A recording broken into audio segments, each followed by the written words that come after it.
So, so, so, so that's what I found about evolution, and I decided to treat evolution in a particular kind of way.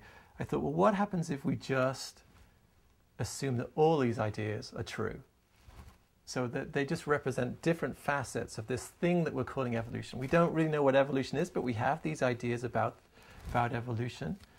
And what if they're just merely different facets? That I don't have to like disprove this one. If it's got, what is the word? Any reasonable... Prima facie, the barest prima facie case can be made. If the barest prima facie case can be made for this theory, then I'll accept it as true. So they're all true. And then I sort of sat there, well, all of these theories are true.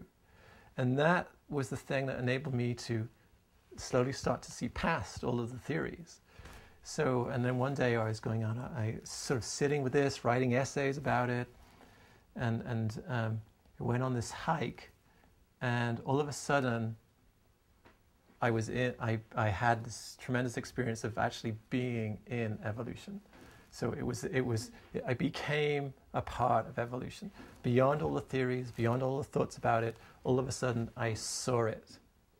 And it's giving me chills to talk about it actually, because for me, it was a life-changing moment. That was a life-changing moment. And it probably lasted just a few seconds. But, and now with all of the things that have gone on since, I think that I would say that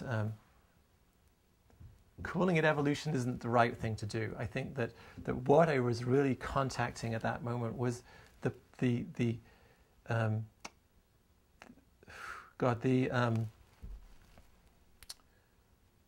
something inherent about existence, which is becoming. So I was in the realm of becoming, and a part of it, and seeing it and feeling it. And so evolution is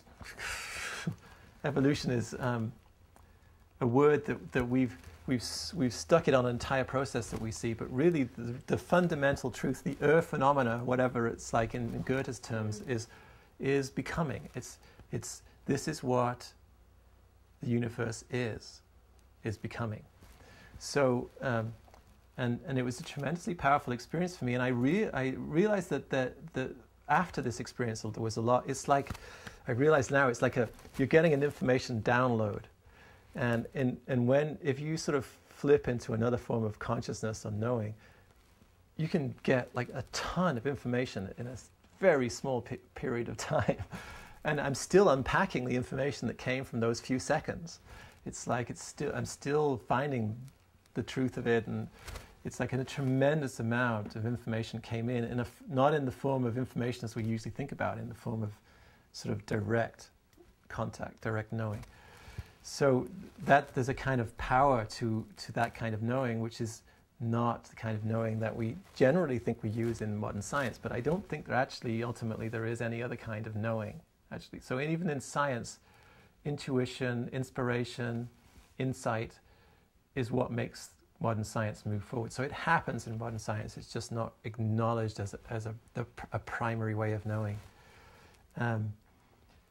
So in that moment, it's enabled me to see not only about evolution. It enabled me to see science in a different way, because I had this experience which I felt like, and I don't want to say the word truth, but it felt like it was the most real experience I've ever had in my life. So it felt like an experience of a kind of truth to me, such that everything that I'd thought before sort of paled in comparison. So, and that truth sort of made me see science in a different way. I actually had come to this through science. I was looking at evolution and all the theories of evolution, and I just approached it in a certain way, and then, bam, I saw the thing that we're all talking about, the real thing. And then I was able to look at evolution and say something about it. It's like, I know evolution.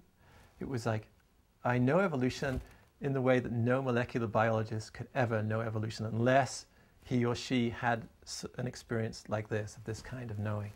So a lot of things sort of fell into place for me in terms of where I wanted to go with this kind of exploration that I was on, which is that from that kind of knowing, makes me, it's like the universe's intelligence speaking to you. So from that kind of knowing, I'm actually a kind of expert on evolution, in a way.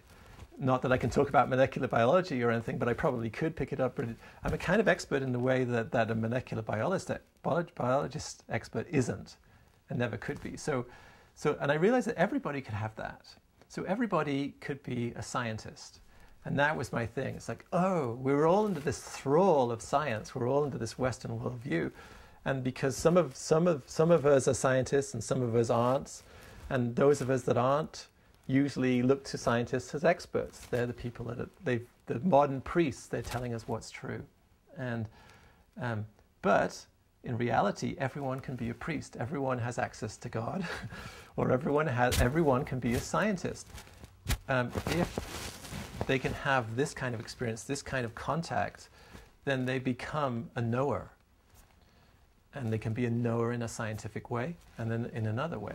In any way, in the broadest sense of the word, so that for me, it was a form of liberation.